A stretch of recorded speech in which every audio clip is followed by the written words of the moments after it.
ይቺ የዓለማችን አጭሯ ሴት ነች። ሰላም፣ ጆቲ አምሪ ይባላለሁ። የዓለማችን አጭሯ ሴት። ለኛ ቀላል የምንለው ነገሮች ለሷ ከባድ ናቸው። ዛሬ በዚህ ቪዲዮ በእጥረቷ ምክንያት በቀኗ የሚያጋጥሟትን ችግሮች አብረን እናያለን። ለዚህም 10 ስራዎችን አዘጋጅተናል። የዓለማችን አጭሯ ሴት ህይወት ምን እንደሚመስል ለማየት። ኧረ ቅመሚ ቆንጅዬ ነች። አንተ እንዴት ነሽ ቅመሚ? ኧረ ላሽ በቪዲዮ ካየሁሽ በላይ አጭር ነሽ።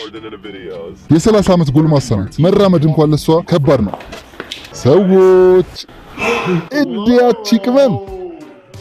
በመጀመሪያ የጠዋት ህይወቷ ምን ይመስላል? ደረጃ መውጣት ለሷ በጣም ከባዱ ነገር ነው። ስለዚህ እስከ መታጠቢያ ቤቱ ተሸክሜያት ሄድኩ። ነገር ግን ወደ ሲንኩ መውጣት አትችልም። ስለዚህ ተሸክሜያት ወጣኋት፣ ጥርሷን እንድትቦርሽ። ጥርስሽን ከቦረሽ በኋላ እንዴት ነው ገላሽ የምትታጠቢው? ያው ሁላችሁም እንደምትታጠቡት ነው። ኧረ እባክሽ መዋኛ ገንዳ። ስንት ኪሎ ነሽ?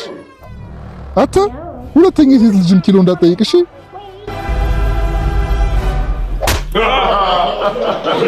ሁለተኛ አልጠይቅሽም፣ እመዝንሻለሁ። ኧረ ላሽ ግማሽ ኪሎ። እሱ 30 እጥፍ ነው ካንቺ ማለት ነው። ሁሉም ማወቅ ወደሚፈልገው ወደ ሁለተኛው ነች። የፍቅር ህይወትሽ እንዴት ነው? ወፍ የለኝም። ሶስተኛው ደግሞ ጆቲ በቀን ውስጥ ምን ያህል ትበላለች? ምንድነው በየቀኑ የምትበይው? ያው የህንድ ምግብ ነው። በተጨማሪም ፒዛ ትወዳለች። ለአንቺ ስንል ጩጬ ፒዛ ይዘንልሽ መተን። አመሰግናለሁ። ይቺ ጩጬ ፒዛንም ጆቲ ለመጨረስ ያስቸግራታል። ስለዚህ እያገዝናት ነው። እንደዛም ሆኖ አልጨረሰችውም። በቀን ውስጥ ምን ያህል ትበያለሽ? ይቺን አንዷን ቁራጭ ብበላ ዘጭ ብዬ ነው ሙሉ። ኤሬላሽ እዴ በቀን 300 ካሎሪ ማለት ነው። ኤሬላሽ ከኔ 30 እጥፍ ያነሰ ማለት ነው። አንተማ እንኳን የሸመተ ያረሰም አይችልህ። ጆቲ በቀን 300 ካሎሪ ትበላለች። ኖርማል ሰው ግን በቀን 2000 ካሎሪ ይበላል። እንደሰማሁት 3 የዓለም ሪከርዶች ሰብራለች። አንደኛ የዓለማችን ትንሽዬ ሰው፣ ሁለተኛ የዓለማችን አጭር ሰው፣ ሶስተኛ የዓለማችን አጭር እጅ ያላት ሰው። ወደ ቀጣዩ ከመሄዳችን በፊት ጆቲ ላይ አንድ ነገር እንሞክር። የዓለማችን ትልቁ ትራስ ላይ ያስቀምጠን ዘለን እናስፈንጥራት። 3 2 1 7ኛው ሰማይ ያደርሰንሽ ነበር። በላምበርጊኒ መሄድ ትፈልጊያለሽ? ላምበርጊኒ? አረ ደስ ይለኛል። የዓለማችን አጭር ሴት በፈጣን መኪና ውስጥ ስትሄድ ምን ይሰማታል? ለመንዳት እንዲመቻት እዚህ ጋር አስቀምጥናት። የላምበርጊኒን ኃይል ትቋቋመዋለች? አረ ሲንቀልዝ ነው እኛን የምንነዳው። ለመጀመሪያ ጊዜዋ ነው በላምበርጊኒ ስትሄድ። አዋ ማስጀመሪያውን መንካት ትፈልጊያለሽ? እሺ እሺ። ጆቲን ፕራንክ ልናደርጋት ይዘናት እየሄድን ነው።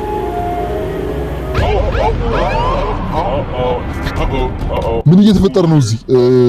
በዚህ ቁመት እንደዚህ ይዞ መሄድ እንደማይቻል አታውቁ? ቀጥለሻው መታወቂያ ውጪ። መታወቂያ የለኝም። በቃ ሸቢ መውረድሽ ነው እንዴ? በጣም ቆንጅዬ በመሆን ክስ መሄድ ትችላላችሁ። እንዳፈጥነው ትፈልጊያለሽ? ይመቸኛል። በዚህ ሁኔታ ጆቲ በደስታ ስትስቅ ስናያት ልባችን ተነካ። በቀጣይ ጆቲ እንዴት ልብስ እንደምትገዛ ነው። በሳይዟ ምክንያት ለሷ ልብስ ማግኘት በጣም ከባድ ነው። እንዳያሳስብሽ እንገዛልሻለን። ወደ ሕፃናት ዕቃ መሸጫ ደረስን፣ ግን እንደ ሕፃን መልበስ አትወድም። የማይሆነውን እሺስ። ኧረ ፍታ። ጆቲ ታዋቂ ሞዴልና አክተር ነች። ስለዚህ ምርጥ አለባበስ ግዴታ ነው ለሷ። በራሴ ዲዛይነር ካልሆነ አልለብስም። ለጆቲ ልብስ ስላጣን ምግብ እንዴት እንደምገዛ ነው። ይሄ ሳምንት ቀለብሽ ነው። እሺ ለኛ ትንንሽ የምንላቸው ዕቃዎች ለጆቲ ለመሸከም ከባድ ናቸው።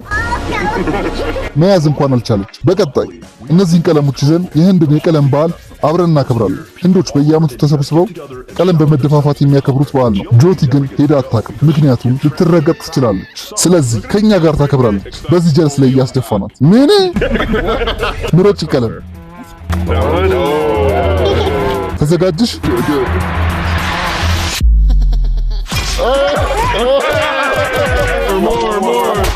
ምን እሺ ነው? ተርፈሻል ብያ። እንዴት የህንድ ኃይል! ሰብስክራይብ አድርጉት ይህን ቻናል።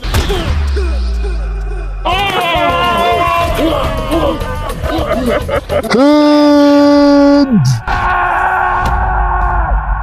በቀጣይ መጫወቻ ፓርክ። እስኪ ለጆቲ የሚሆን ምን መጫወቻ ይገኛል? እንፍታታ።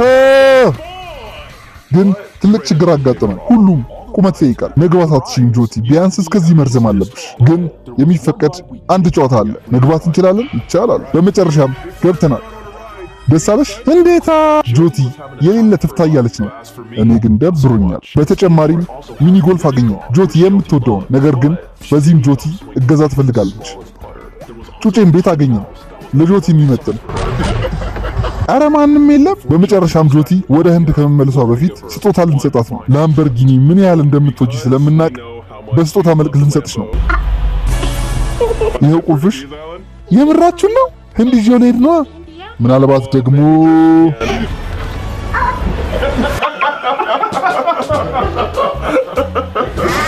ምን ትፈልጊያለሽ?